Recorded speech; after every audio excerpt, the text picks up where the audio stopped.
గురుబ్రహ్మ ప్రేక్షకులకు నమస్కారం అండి. 2026 మే మాసంలో కర్కాటక రాశి వారికి అన్ని విధాలుగా ఎలా ఉండబోతుందో వివరిస్తాను. ముఖ్యంగా పదవ స్థానం అనేది మీ వృత్తికి సంబంధించినదండి. అంటే హౌస్ ఆఫ్ ప్రొఫెషన్ అంటారు ఆస్ట్రాలజీ ప్రకారం. గ్రహాలకే రాజైనటువంటి రవి అనగా సూర్య భగవానుడు మీ 10వ ఇంట్లో ఉచ్చ స్థానంలో ఉన్నాడు, అంటే ఎగ్జాల్టెడ్ పొజిషన్లో ఉన్నాడు. ఇది అనుకూలమైనటువంటి గోచారం. పెళ్లి, ఉద్యోగం, రాజకీయం, విదేశీ ప్రయాణం, ధనం నిలకడగా లేకపోవటం, భార్యాభర్తల మధ్య గొడవలు, ఆస్తి తగాదాలు, అప్పుల బాధలు, స్త్రీ పురుషుల ఎలాంటి గుప్త సమస్యలకైనా, గృహశాంతి, నవగ్రహ శాంతి, నరదృష్టి, కాలసర్ప దోషాలు, దూర ప్రాంతాల వరకు ఫోన్ ద్వారా జ్యోతిష్యం చెప్పబడును. Phone number 9542637206. ముందుగా ఉద్యోగ పరంగా ఎలా ఉండబోతుందో చూసుకున్నట్లయితే, అంటే కర్కాటక రాశిలో జన్మించి ఆడవారైనా మగవారైనా ఎవరైతే ఉద్యోగ ప్రయత్నాలు చేస్తున్నారో లేదా ఉద్యోగంలో ఉన్నారో వారికి ఎలా ఉండబోతుందంటే, కెరీర్ పరంగా అయితే ఈ నెలలో శక్తివంతమైనటువంటి మలుపు ఉండబోతుంది అని చెప్పవచ్చు. 10వ స్థానంలో రవి ఉచ్చ స్థానంలో ఉండటం మీకు అధికారాన్ని, గౌరవాన్ని ఇస్తుంది. మీరు ఎక్కడైతే పని చేస్తున్నారో మీ పైన అదనపు బాధ్యతలు పడవచ్చు, కానీ వాటిని భారంగా భావించకుండా ఒక అవకాశంగా తీసుకోండి. 2026 మే 11వ తారీఖు తర్వాత మీరు చేసే పనికి ఖచ్చితంగా గుర్తింపు అనేది లభిస్తుంది. కొత్త ఉద్యోగ ప్రయత్నాలు చేస్తున్న వారికి ఏ సమయం అనుకూలంగా ఉంటుందంటే, 2026 మే 15వ తారీఖు ముందు కంటే కూడా 15వ తారీఖు తర్వాత కొత్త ఉద్యోగ ప్రయత్నాలు చేస్తున్న వారికి కానీ, లేదా ఆల్రెడీ ఉద్యోగం చేస్తూ మెరుగైన ఉద్యోగ ప్రయత్నాలు చేస్తున్న వారికి కానీ ఉత్తమమైనటువంటి కాలంగా చెప్పవచ్చు. ఇంటర్వ్యూలకు హాజరవటానికి కానీ, లేదా ప్రొఫెషన్కి సంబంధించి ఏదైనా ఇంపార్టెంట్ డెసిషన్ తీసుకోవడానికి కానీ 15వ తారీఖు తర్వాతే కర్కాటక రాశి వారికి అనుకూలంగా ఉంటుంది. వ్యాపార పరంగా చూసుకున్నట్లయితే వ్యాపారస్తులకి ఈ నెల ఆర్థికంగా లాభసాటిగా ఉంటుంది. శుక్రుడి యొక్క సంచారం వల్ల కొత్త కస్టమర్స్ రావటం కానీ, డీల్స్ కుదరటం కానీ జరుగుతాయి. ఒకవేళ వ్యాపార విస్తరణ గురించి, అంటే ఆల్రెడీ వ్యాపారం చేస్తూ బిజినెస్ని ఎక్స్పాండ్ చేయడానికి ఎవరైతే ప్రయత్నాలు చేస్తున్నారో ఈ నెలాఖరు వరకు ఆగటం మంచిదండి. ఎందుకంటే పార్ట్నర్షిప్ వ్యాపారాలలో అంత అనుకూలమైనటువంటి గోచారం అయితే ఈ మాసంలో సూచించట్లేదు. మీకు మీ పార్ట్నర్కి మధ్య చిన్నపాటి అపార్థాలు వచ్చేటువంటి అవకాశాలు ఉంటాయి. విద్యాపరంగా చూసుకున్నట్లయితే కర్కాటక రాశిలో జన్మించినటువంటి విద్యార్థులకు చదువు పైన ఏకాగ్రత అనేది పెరుగుతుంది. ముఖ్యంగా సైన్స్ కోర్సుల్లో కానీ, లేదా టెక్నాలజీకి సంబంధించినటువంటి చదువులు ఎవరైతే చదువుతున్నారో వారికి ఈ మే నెలలోని 2వ వారం నుండి మంచి ఫలితాలు ఉంటాయండి. విద్యార్థులు గుర్తుంచుకోవాల్సింది ఏంటంటే, సోషల్ మీడియా నుండి కానీ లేదా స్నేహితుల వల్ల సమయాన్ని వృధా చేసుకోకుండా జాగ్రత్తలు తీసుకోవాలి. గ్రూప్ స్టడీస్ కంటే కూడా ఒంటరిగా చదువుకోవటం వల్లే ఈ మాసంలో ఎక్కువ ఫలితాన్ని ఇస్తుంది. ఎవరైతే పెళ్లి ప్రయత్నాలు చేస్తున్నారో ఈ నెలలో మిశ్రమ ఫలితాలు ఉంటాయని చెప్పవచ్చండి. ఎందుకంటే రాహు యొక్క ప్రభావం వల్ల వచ్చిన కొన్ని సంబంధాలు ఇక కుదిరిపోతున్నాయి అనుకునేటువంటి సంబంధాలు కూడా చివరి నిమిషంలో ఆగిపోయేటువంటి సూచనలు కానీ, ఆలస్యం అయ్యేటువంటి అవకాశాలు కానీ ఉన్నాయి. కాబట్టి సంబంధాన్ని ఖాయం చేసుకునే ముందు అన్ని విషయాలను క్షుణ్ణంగా విచారించి ఎదుటివారి మాటల కంటే కూడా, అంటే మీరు ఎవరినైతే వివాహం చేసుకోదలుచుకున్నారో వారి మాటల కంటే, వారి కుటుంబం మాట్లాడేటువంటి మాటల కంటే వాస్తవాలను నమ్మండి. వారి గురించి నిజంగా తెలుసుకోండి.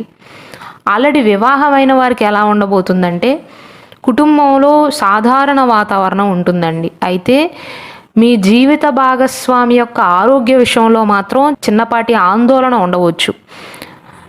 కాబట్టి మీ జీవిత భాగస్వామితో కొంత సమయాన్ని గడపడానికి ప్రయత్నించండి. ఎప్పుడూ మీ ఉద్యోగం, వ్యాపారం గురించి కంటే కూడా కుటుంబ సభ్యులతోనూ, జీవిత భాగస్వామితో కూడా ఈ మాసంలో కొంత సమయాన్ని గడపడానికి ప్రయత్నించండి. ఇంటి పనులలో మీరు అమ్మాయి అయినా అబ్బాయి అయినా సరే ఇంటి పనులలో వారికి సహాయం చేయటం వల్ల విభేదాలు తగ్గి సఖ్యత అనేది పెరుగుతుంది. ఆరోగ్యపరంగా చూసుకున్నట్లయితే గురువు వ్యయస్థానంలో ఉంటాడు, అంటే మిథున రాశిలో ఉంటాడు. కాబట్టి నిద్రలేమి సమస్యలు మిమ్మల్ని బాధిస్తాయి. అలాగే గతం నుండి ఎవరైతే కంటికి సంబంధించినటువంటి సమస్యలతో ఇబ్బంది పడుతున్నారో, అలాగే పాదాలకు సంబంధించినటువంటి సమస్యలతో ఇబ్బంది పడుతున్నారో వారికి వారి సమస్యలు అనేవి తీవ్రమయ్యే అవకాశాలు ఉంటాయి. ముఖ్యంగా కర్కాటక రాశి వారికి అన్నీ అనుకూలంగా ఉన్నప్పటికీ కూడా మెయిన్గా బాధించేటువంటి సమస్య ఏది అంటే నిద్రలేమి, నిద్ర పట్టకపోవటం. నిద్ర పట్టినా మధ్య సమయంలో మెలకువ రావటం, ఇలాంటివి రావటం వల్ల రోజు 7 గంటలు నిద్ర లేకపోవటం వల్ల చికాకును ప్రదర్శించవచ్చు. కాబట్టి రాత్రిపూట ఫోన్ వాడకాన్ని తగ్గించాలి. క్రమం తప్పకుండా వాకింగ్ చేయటం కానీ యోగా చేయటం వల్ల మానసిక ప్రశాంతత లభిస్తుంది. ఆహారంలో కూడా ద్రవ్య పదార్థాలు ఎక్కువగా తీసుకోండి. బాడీ డీహైడ్రేట్ అవ్వకుండా జాగ్రత్తలు తీసుకోండి. ఈ మాసంలో అయితే కర్కాటక రాశి వారికి ఎలా ఉంటుంది అని ఒక్క ముక్కలో చెప్పాలి అంటే, ఆదాయం బాగున్నప్పటికీ కూడా వ్యయస్థానంలో గురువు ఉండటం వల్ల అనవసరమైనటువంటి ఖర్చులు, ముఖ్యంగా ప్రయాణాల కోసం కానీ వినోదాల కోసం కానీ ఖర్చులు పెరిగేటువంటి అవకాశాలు ఎక్కువ. కాబట్టి ఖర్చు పెట్టే ముందు కర్కాటక రాశి వారు 1-2 సార్లు ఆలోచన చేయటం మంచిది. మే 11 వరకు కుజుడు 9వ ఇంట్లో ఉండటం వల్ల తండ్రి లేదా గురువులతో వాదనలు రావచ్చండి. అంటే వారితో వాగ్వాదానికి దిగే అవకాశాలు, లేదా వారన్న మాట వల్ల మీరు నొచ్చుకోవటం, మీరన్న మాట వల్ల మీ తండ్రి గారు కానీ లేదా మీకు చదువు చెప్పేటువంటి గురువులు నొచ్చుకోవటం జరగవచ్చు. కాబట్టి మే 11వ తారీఖు వరకు సంయమనాన్ని పాటించండి. మీకంటే పెద్దవారిని దూషించవద్దు. అలాగే ఉద్యోగ ప్రయత్నాలు చేస్తున్న వారికి, ఆల్రెడీ ఉద్యోగం చేస్తూ ఎవరైతే మెరుగైన ఉద్యోగ ప్రయత్నాలు చేస్తున్నారో, లేదా ఒక ఇంట్లో ఉంటూ ఇంకొక ఇల్లు మారేటువంటి ఆలోచనలు ఎవరికైతే ఉన్నాయో, మే 21వ తారీఖు వరకు గ్రహగతులు అనేవి మరింత అనుకూలంగా మారతాయి. మే 21వ తారీఖు తర్వాత గ్రహస్థితులు అనేవి అనుకూలంగా మారతాయి. కాబట్టి మెరుగైన ఉద్యోగ ప్రయత్నాలు చేస్తున్న వారికి, అద్దె ఇంటిని విడిచిపెట్టి ఇంకొక ఇంటికి వెళ్ళాలి అని ప్రయత్నాలు చేస్తున్న వారికి, లేదా కొత్త ఇల్లును కట్టుకున్న నూతన గృహప్రవేశం కానీ ఇలాంటివి చేయాలి అనుకుంటున్న వారికి, అంటే ఉద్యోగపరంగా కానీ లేదా ఇతర రీజన్ వల్ల స్థాన మార్పు కోసం ఎవరైతే ప్రయత్నాలు చేస్తున్నారో వారికి 2026 సంవత్సరం మే 21వ తారీఖు తర్వాతే అనుకూలంగా ఉంటుందండి. కాబట్టి అలాంటి ప్రయత్నాలు చేస్తున్న వారు అప్పటి వరకు వేచి ఉండటం మంచిది. పరిహారాల విషయానికి వస్తే నేను ప్రతి వీడియోలో చెప్తున్నట్లుగా కర్కాటక రాశి వారు కేవలం వారి రాశి జన్మ నక్షత్రం బట్టి మాత్రమే కాకుండా మీ జాతక చక్రం ప్రకారం, ఒకవేళ మీ date of birth, time of birth కరెక్ట్గా ఉన్నట్లయితే, ప్రతి ఒక్క మనిషికి కూడా ఒక జాతక చక్రం అనేది ఉంటుంది. D1 D9 చార్ట్స్ అంటారండి. లగ్న నవాంశ కుండలి ఉంటాయి. దాని ప్రకారమే జాతక రత్నాన్ని ధరించండి. అంటే మీకు అర్థమయ్యేలాగా చెప్పాలంటే, చాలామంది వారి date of birth, time of birth కరెక్ట్గా ఉన్నప్పటికీ కూడా లేని వారైతే వారు జన్మించినటువంటి రాశి నక్షత్రం బట్టి ధరించినా పర్వాలేదు. ఉదాహరణకు చంద్రుడు మీ రాశ్యాధిపతి కాబట్టి కొంతమంది జాతక చక్రంలో చంద్రుడు మంచి స్థానంలో ఉండడండి, నీచంలో ఉంటాడు, లేదా దుష్టగ్రహం అవుతాడు, దుష్ట స్థానాధిపతి అవుతాడు. అప్పుడు ముత్యం ధరించినా మీకు మేలు జరగదు.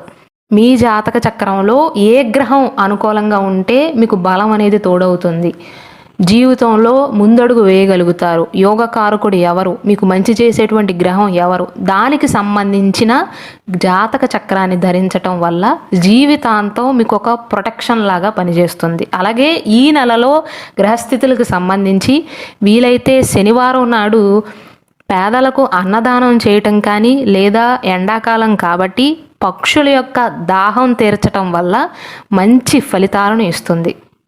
గురువారం నాడు దత్తాత్రేయ స్వామి వారిని దర్శించటం వల్ల మానసిక ప్రశాంతత అనేది లభిస్తుంది.